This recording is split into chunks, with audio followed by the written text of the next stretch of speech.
Hi, he's Enzo. And she's Claire, and this is Too Long for a Voice Note. This is episode number 2. Hi, Claire. Hello, Enzo. How are you, Claire? It's a long time we don't see you. It's a lot of coffee today. Literally a lot of coffee. How you feeling? How's been the week? All good? It's good. It's cold here in London. It's cold. Yeah, this morning I woke up, it was like 1 degree, and I wanted to like die a bit. It was like... Get over it. Yeah, literally get over it. Like, on. I will complain about this forever. I mean, you need to know that you kind of met me like during winter time. We but weren't that close. yeah, so this time you met me like, this is Enzo winter time. It's sometimes a bit annoying. I'll be complaining all the time. You really hate the cold. You will be like, oh, get over it. Move to another country, literally. Get out of here. Yeah, literally. Pack your But I'm bags. getting better, yeah. Literally getting better, so you're welcome. You met me in a really good moment. Yeah, but it is cold. It's definitely cold. It's like autumn. It's been an interesting week. So it's a bit cold but cool. But we have new mugs. Oh, Look at my this. goodness. Look at these mugs.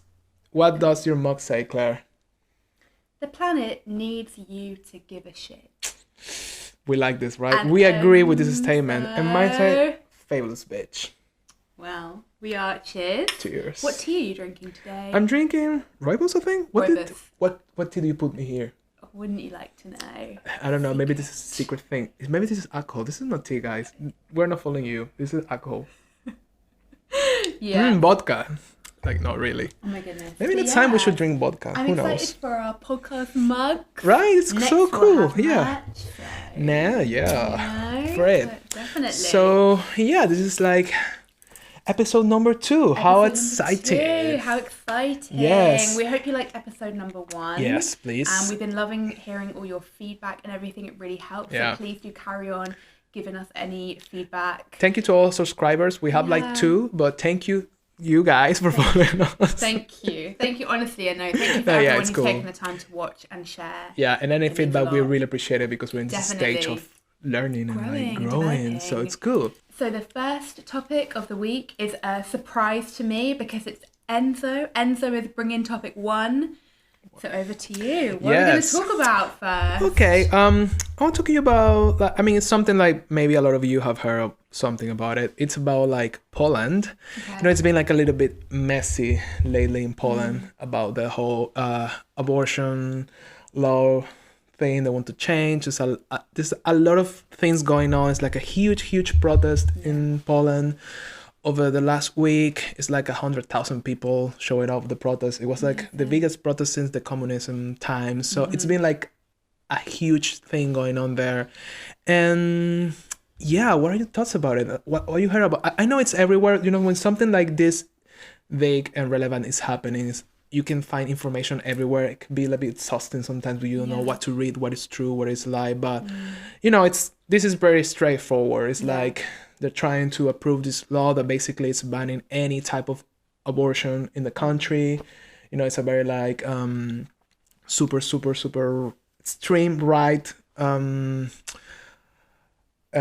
government. So they're really like kind of close-minded and very backwards kind of thing. You know, it's like a thing in Poland. I think Poland has been fighting and dealing with this for a long time, but you can feel and you can realize there's people that want to push the change, and they're like, and it's more visible every single time. Like you can see it's getting bigger and bigger. What are your thoughts about this? Like about not only about the law and everything the government is doing that is wrong, clearly, but about the topic overall. What do you feel? Interesting topic. Yeah. And yeah, I mean, I understand in Poland they're a very Catholic country as well, right? Yeah. So this is kind of influencing Traditional part kind of it. thing. Yeah, for sure. I don't know a lot about Polish politics, so Yeah. it's been interesting. I haven't been following it that much, but I know vaguely what's going on. Yeah. I also understand that it's very, very difficult for LGBTQ As plus well, people. yeah. Very, very challenging. Yeah. I mean, it's absolutely horrendous. I mean, it should be, in my opinion, as you would know, like it's a woman's right to do whatever she wants with her body. So of course, somebody telling you that it's not only wrong but illegal to have an abortion is completely unacceptable. So of course I will completely support the protests that are happening. I think it's amazing. It's incredible. I think it's really moving because they, like you said, they've actually slowed the passing of this law, right? Yeah, basically. And when this is when humanity is at their best, I think, because when people come together to say, like, no, it's not okay, or no, we're not going to stand for this. Like, we saw this with Black Lives Matter, for example, in the summer. Sure. And also, for example, in Hong Kong, that was an example of how protest, obviously, sadly, it's not really going that way. But, you know, when people use their voice for good, I think it's amazing. And also, like, the power of social media as well, that for sure, that's really helping. And you know, it's a complicated situation because we're in the middle of a pandemic, of course. Obviously a protest is not the best place to be because a lot of people, this is thousands of people together, so it's clearly like something really difficult, but it shows like maybe this is like I don't want to say wake up call, but you can tell like the Polish society, it's really like aware now, and they're not letting these things happen again, or maybe to feel oppressed, or like, I mean, obviously I'm talking from like my opinion type of, I don't know, obviously I don't know all the things because I'm not from Poland, but I know a few things about Poland. But it kind of shows like, even though it's for what I know, it's a very like divided country, like they have different points of view, they're very like half and half kind of thing. This is like a moment when a lot of people are getting together, even though the political difference they may have, because this affects like it's something like it's building up for a long time. It's about like, you know, because it's related to freedom for speech, of thinking, of action. It's related to, and ultimately to women. Like, it's a really like, with the pass of time, they're really changing the law, like changing and like reducing it, because before they have a few things that were allowed to get an abortion, like if it was a rape or like the baby was in danger or something that would be allowed, but they're trying like put it back, and now it's like just ban kind of thing. And yeah, at the end of the day, I feel like, I mean, I think we both agree on this, like I think it's so important, like it's literally the women's body that we are talking here, and they should have like their right to choose. And it's a very sad thing, because at the end of the day, it comes to men in power deciding over women's stuff.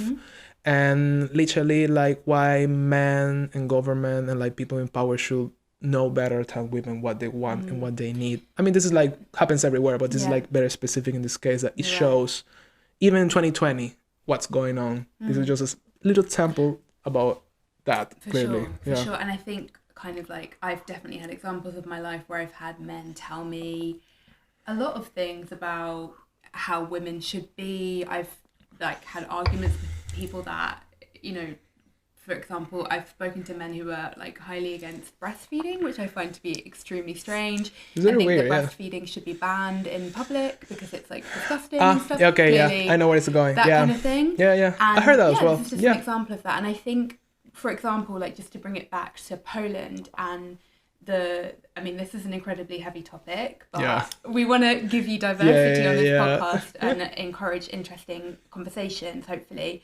But the link between abortion and religion is a key here, key in this situation. Key, literally. But I don't know.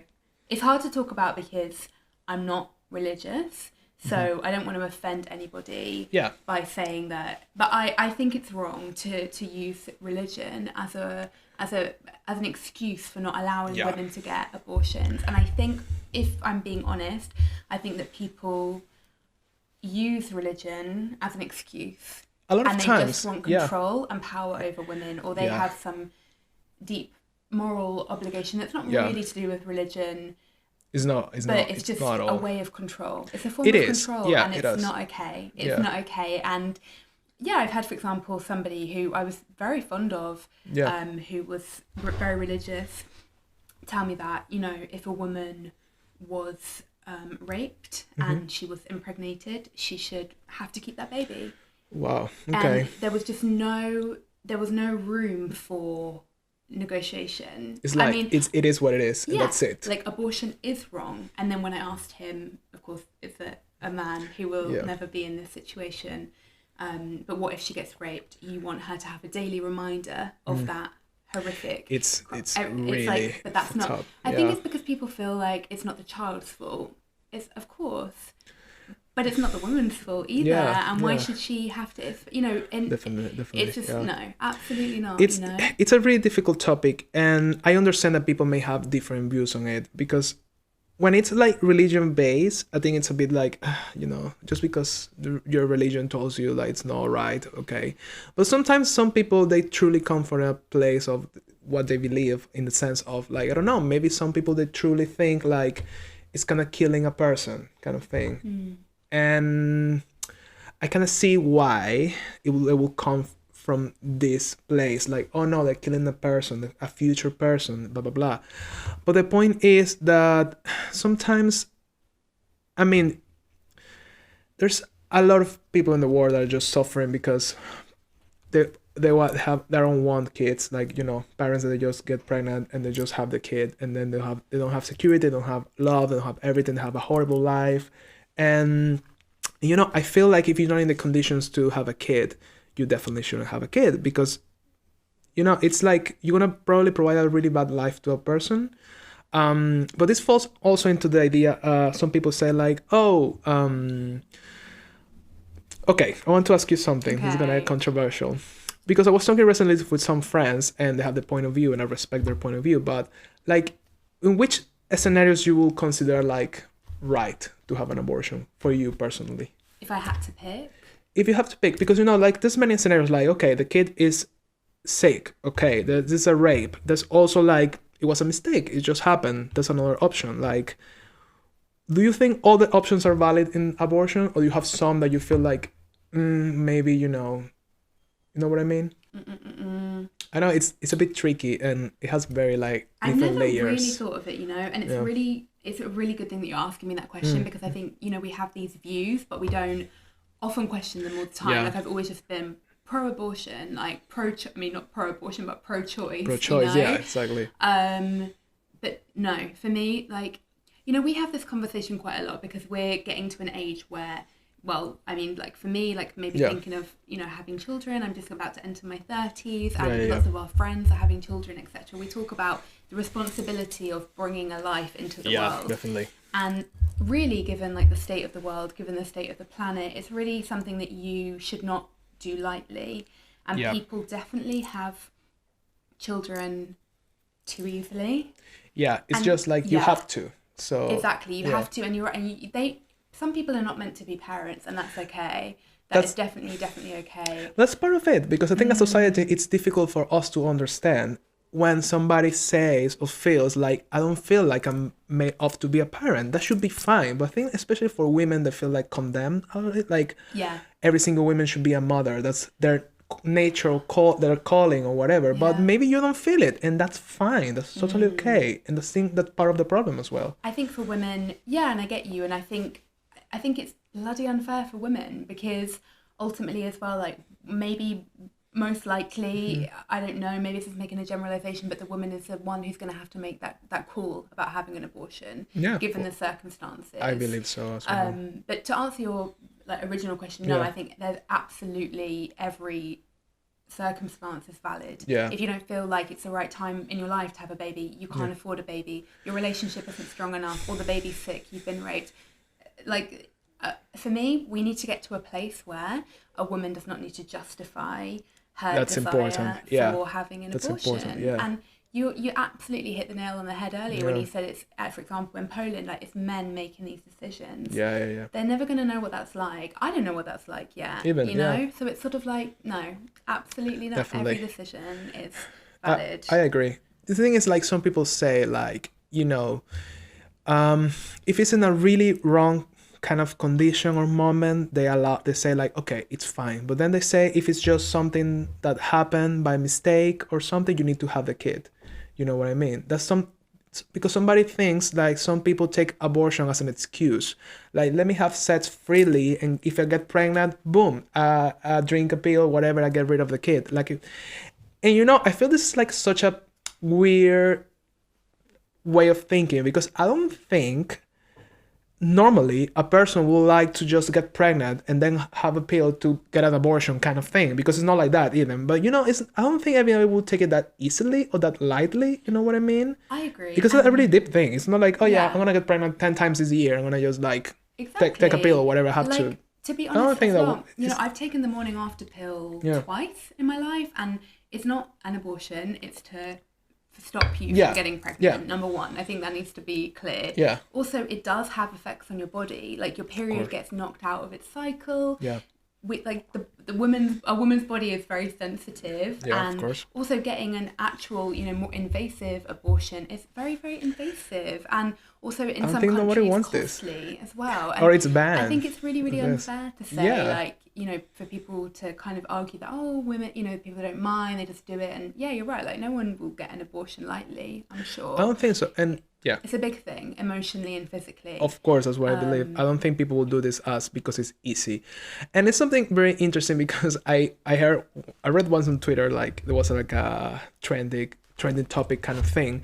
There was this saying like, oh, if men were the ones who can get pregnant, you can get like a abortion thing on like an ATM kind of thing. The point is like, if it were men, the ones who be pregnant so easily, or they have the opportunity to get pregnant, you will get an abortion like the easiest thing in the world. Yeah, but it's and like everything. It opens your mind because it's like everything. Like, yeah, if that happens to men, it will be easy for them, and it will be just probably, but because judging the world right now that we live, probably for men will be like, oh yeah, get your abortion, just go get your pill on the ATM, boom boom boom, you get for £1 a pill, and that's it. But for women, it's a different thing. It's true, and it's like if men had periods, as well, had the week off. I'm telling you, like for women sure, are like for superheroes. Sure. Honestly, like actually, like a bit of your body is shedding. Yeah. But I think this is like a bigger thing. Like if you can like if you don't really know how it is, you're never gonna know. Like a man, you're never gonna know what it's like to breastfeed a child. You're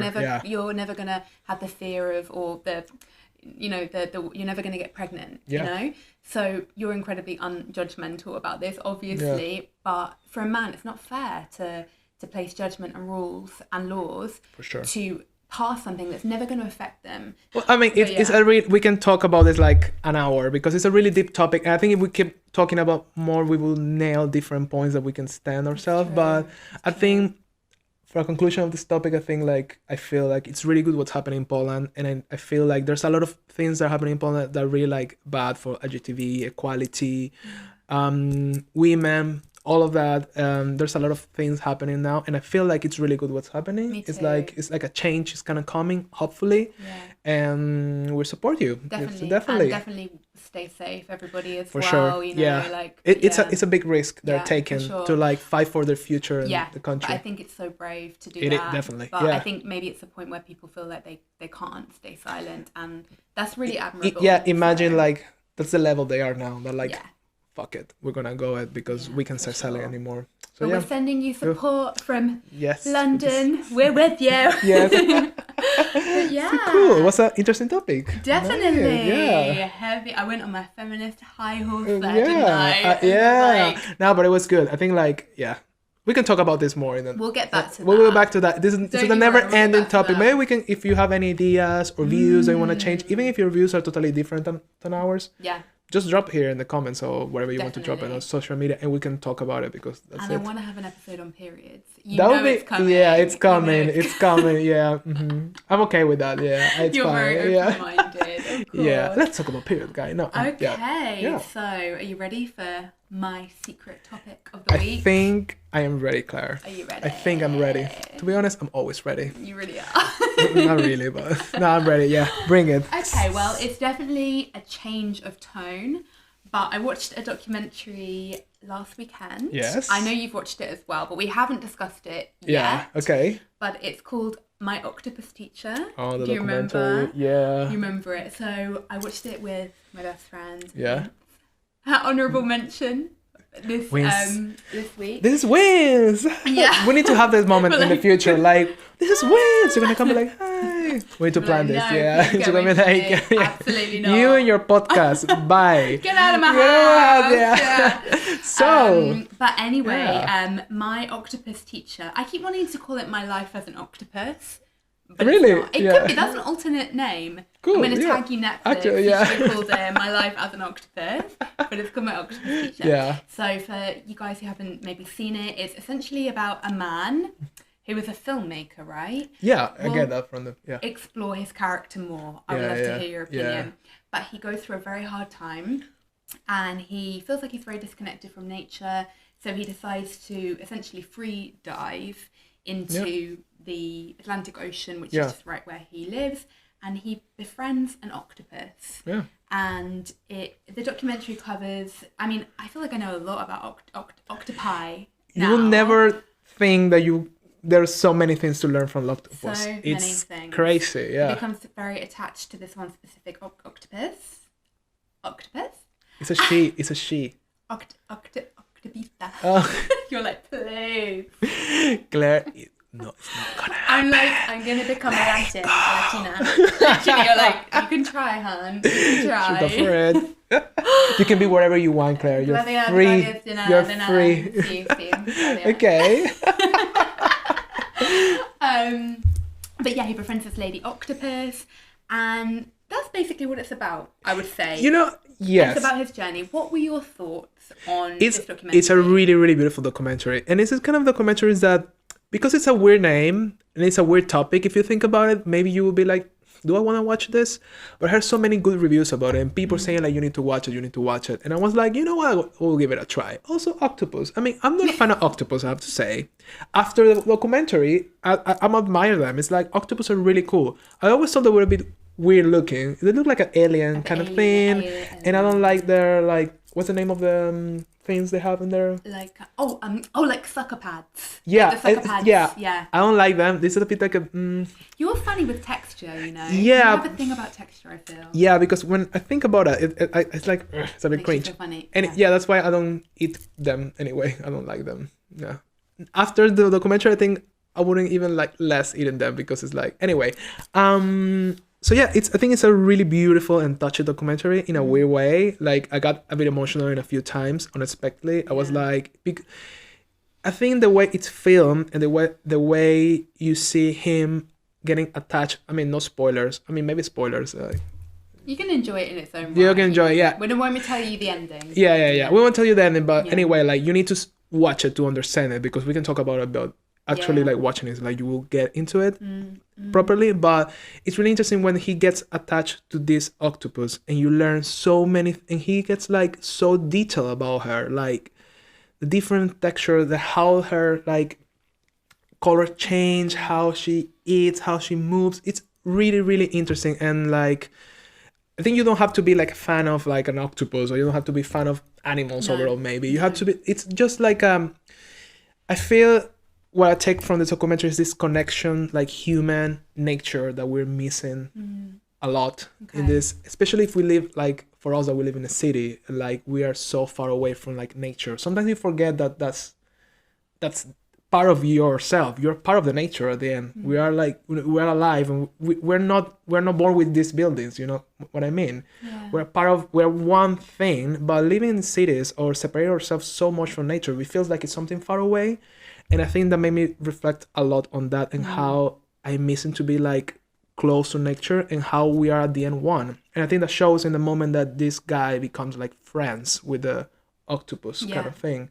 And like they get really attached, and then she recognizes him, and they have like a kind of relationship with like, it just show you like that we're just all connected, and like how we need to be like definitely more present and more in touch with all of that. And for sure. Yeah, it really made me think a lot about it. Yeah, definitely. What do you like the most about it? Or what do you feel like it was like, wow? Do you have a moment that you were like... Yes, definitely. Okay. I mean, it made me cry, which is not a shock, because, you know, I cry very easily. But it's the bit where they're snuggling. It makes me feel emotional even now. Yeah. But this isn't a spoiler. Cry for the views.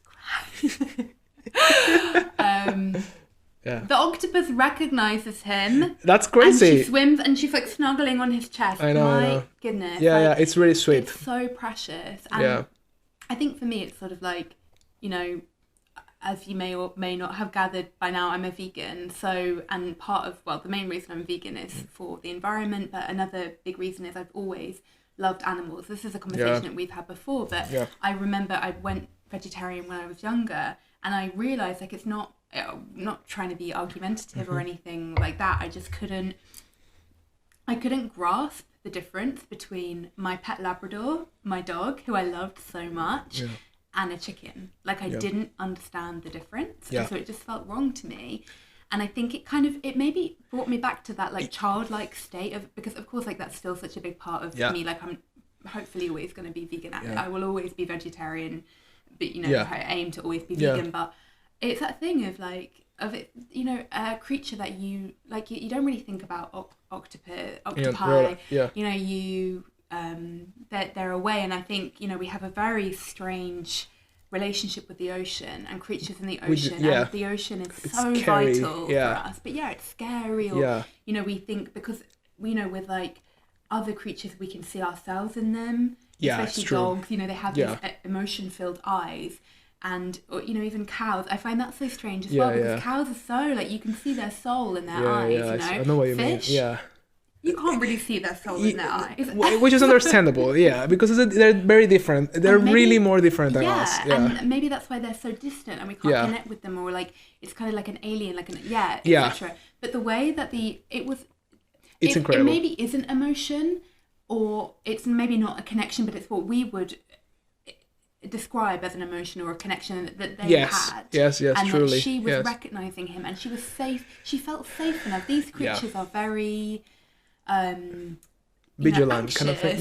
Because they're always like and very solitary. Well. They are very solitary, which is crazy. And it's so moving. And it just reminded me of like this is such a like, print this on a t-shirt, vegan. But it's like the purity of animals. They're so pure and just so.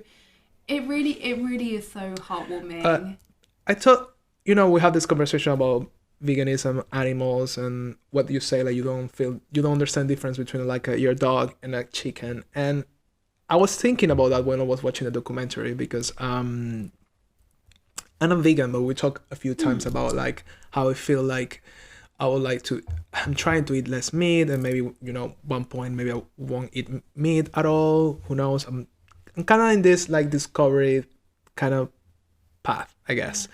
And when I was thinking about that, it's crazy, because how, for example, this man will ever eat octopus in his life again? He won't. I don't think he will be able to, because you don't know the emotions and the attachment he develops towards this octopus. So when you think about that, it makes me think about a conversation, because I was like, yes, if we were more connected with every single type, or at least the animals we eat, we will still eating them. Because like, if it was easy for us to be in contact with a cow, like normally, and we will understand that that's the animal, that's the thing that we're killing and we're eating, maybe that will change a lot of points of view, because it's not the piece of red stuff that it's on the supermarket in the tray.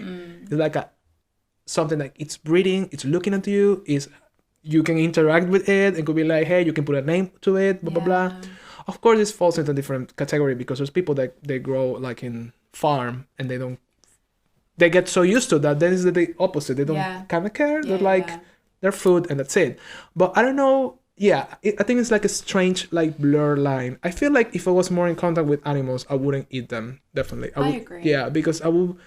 But I think it's easier if you have that sensitivity towards animals. Maybe some people have less sensitivity towards animals. It's understandable. Some people, they don't care about animals. It's like, whatever. The thing is, because we live so far away from nature, or like we feel we are far away from nature because we live in cities, we have a different type of life, blah, blah, blah, and we're really disconnected from them. So I don't know if that's the problem. Like maybe there's something, that's an octopus, there's a cow, there's something else, they're there, and we are here. I don't know if this type of disconnection for us from the nature makes us like easier to eat an animal, for example, which is not the point of the documentary at all, but it's kind of related to what the point we got, like why we feel so far away from what we are part of. I just think like kind of what you were saying is, in my opinion, like we're disconnected from ourselves, right?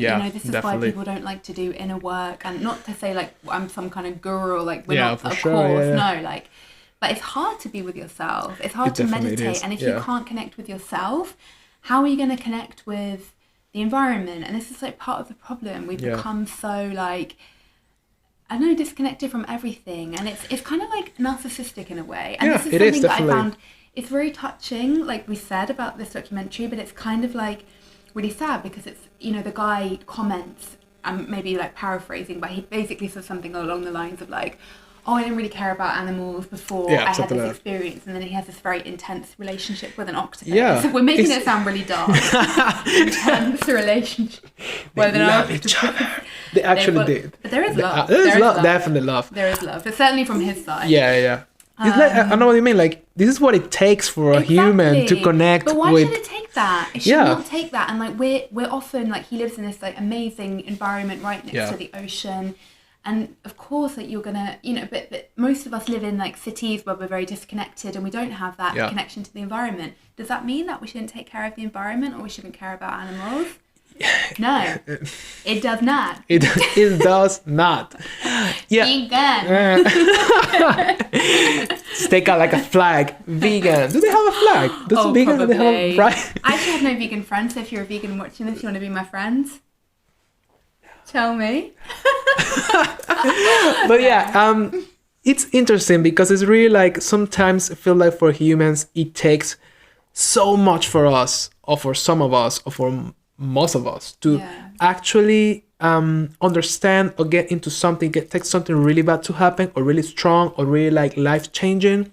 And those, sometimes some of these things are very like, they should be natural things on us, like understanding our surroundings, of the nature of, it can go to many different topics. The thing is, like, referring to what you said, like for this guy, it takes like a major kind of depression he was going to actually like get and connect with nature in that way. So sometimes it feels that for humans it takes like something really bad or life-changing to happen to just embrace something that should be natural. Like in this case, specific on the documentary, like you're one with nature and connect with nature and with yourself in that level. Sure. Like, why we have to be like that? It's a disconnection from ourselves because the environment we live, the society we live.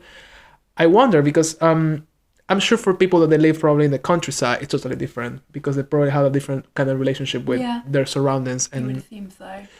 And I imagine it's like that. I mean, he's definitely going through something. He's an interesting character. He's really interesting. I don't know what you kind of thought. But it's kind of like you want to know a bit more about him. You definitely because do. It's at the end, it's not about him. I mean, the starting point of it's him, but it's kind of cool because it's not about the person or like, oh yeah, he has such a difficult moment in his life and he saved himself. No, it's not about that. It's really like bigger than that, much bigger than that, and than him for sure. But I think he was really like, he's a bit like tormented kind of person, or maybe repressed, or maybe like going through a lot of stuff and very intense. And you know, but he was very like sensitive and emotional person. I get, I don't know, but well, maybe he wasn't, and maybe thanks to what he was going through, he became more a sensitive person. I don't know. I think he's sensitive. He was clearly going through something, and I think, I just think I think it's a weird thing as humans that we, you know, like we've said, like it takes like a big breakup or a loss or, you know, like a sickness to sort your health out, or to like, you know, try like go to therapy or something like that. And it's such, I don't know, maybe it's like we're lazy or something, but either way, like I think it took something big for him to connect to this octopus in this way. Which is very specific. About, for sure.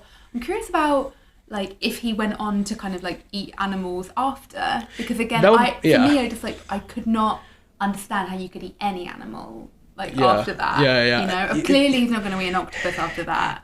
I mean, I hope so. That would be very fucked up if after, you need to watch it to understand it. But there's a lot of love between them. So for sure.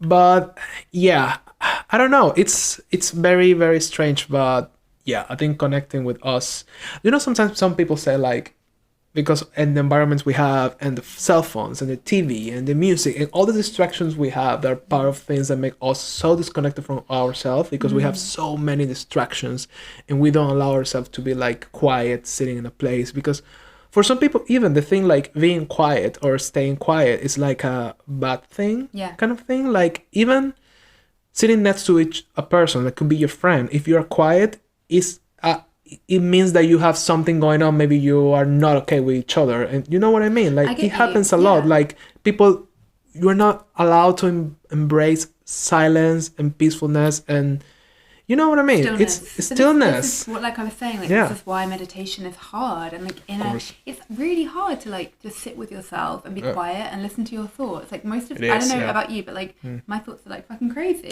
Like Sorry, Clara, my thoughts are fucking amazing. This is like gold coming out of here. Like, isn't it obvious? You're like, I just like have like I don't have that type of problems in my life, to be honest. You're like, go back to therapy. No, but it's hard work, and I agree. And it's easier to numb yourself with your phone, with Netflix, etc., etc. Yeah. Of course, we're not sat here on our high horse saying we haven't figured out at all. That's what we do as well. But of course, like, and I think sometimes things happen in your life that you just can't run from. Yeah. And, you know, we've probably experienced that by now, like at our age, you know, it's something so big that you just have to go towards it. You cannot run away from the grief. And I think that happened to him. That's what was happening to him. He was in a grief. Yeah. But again, this documentary is not about that. This is just us being overly curious about and we're this trying. man. It's like because maybe you want to know what's behind that. Yeah. But you know what? It's funny that we think there must be such a huge reason for him to connect in that way with nature. True. Yeah, and because that telling. Automatically we think like, why he would be so eager to be friends with an octopus? Something bad happened to him, which it did. But you know what I mean? But it's like it's another level of intensity. It's not like, true. oh, I'm gonna make more of an effort to recycle. I'm gonna go vegan. I'm gonna go for some walks. Yeah. It's like he literally becomes. He says he becomes obsessed. Like that octopus is his life. Yeah, and I think it was every single day. No, really. Can you imagine every single day? That's connecting to nature to another level. But I definitely would recommend it for sure. And you don't really even have to care about animals. No, you don't have to definitely. be vegan. It's really not about that. It really goes beyond that, which is really cool. It's like goes like life overall and like a lot of experience and like you make connection. A good point that they leave it open for interpretation. They really, really do. It's not like this is the message of this documentary. It's like, which is kind of cool. How does this touch you? Yeah, kind of thing. And I think when I decided to watch it, because a lot of people were talking about it, but you know, like there was like I follow this this is like a famous person from Venezuela and she's vegan and she recommended it and she said like specifically that because she's very like pro vegan kind of thing. And she say like specifically like I recommend this to everybody if you're not vegan because this is not about vegan at all or about loving an animal. It's like so many other things around it, like whatever you kind of believe. I think whatever are your beliefs or whatever you like or you don't like, you will connect with this because it's like incredibly because it's about an octopus and a man, but it's so well done very and touching. it's very, very touching and definitely it's really beautiful like film. I mean Netflix is like boom money. You know when Netflix got it right, they got it right. You know. I think that's everything on that topic and everything for this week. That was episode 2. Yeah, boom. Well done. That was a really cool topic today. They were like very. To be honest, we can talk about this like probably want to talk more about this in the future, but this is like really like long topics that have a lot of different like points of view for sure and layers, so that's cool. Please do as always leave us a comment and let us know your feedback. As always, check our Instagram please though. We have the Instagram account, we're making it very pretty for you. Exactly. We have a lot of extra like I think fun stuff it's on the Instagram account, like bloopers and funny things and crazy bonus content. Get and to know us better, you know, that kind of stuff. And you know like you have to do whatever you have to do, which is Claire, this is your moment. Are you ready? This is like subscribe, comment, and keep us up on the algorithm. Devo fan. I'll remind you every week. So forever. Ever. Thank you to everybody who has subscribed so far. Thank you. We have like 2 subscribers, but we love you. I think I'm one of them. He's the other one. But we're really grateful. For all of it, you know. Thank you to everybody who's watched so far. Yeah, thank you very much. Appreciate it. We really enjoy this, and it's cool to like have this thing to share and this creative outlet and conversation. Conversations are really important. Really, really important. Whatever you think and whatever you feel. So thank you so much, guys, and see you on episode number 3. See you soon, very soon. Bye bye.